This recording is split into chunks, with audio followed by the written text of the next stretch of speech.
Sembei.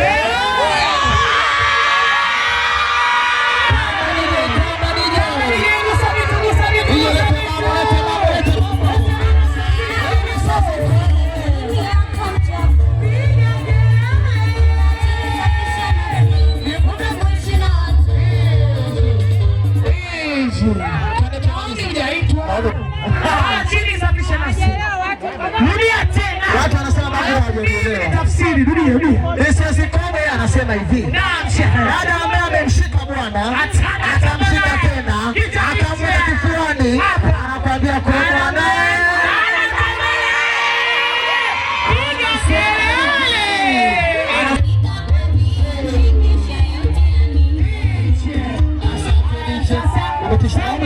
Sio vibango.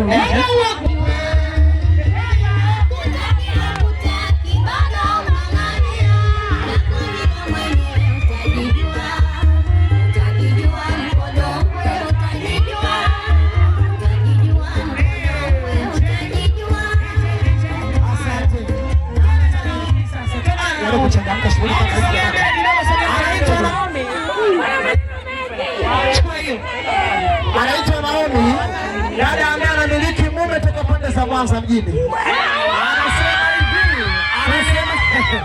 Anasema hivi Naomi, naona tunasema maana macho yako vizuri. Endelea kuniita mke mwenzako wakati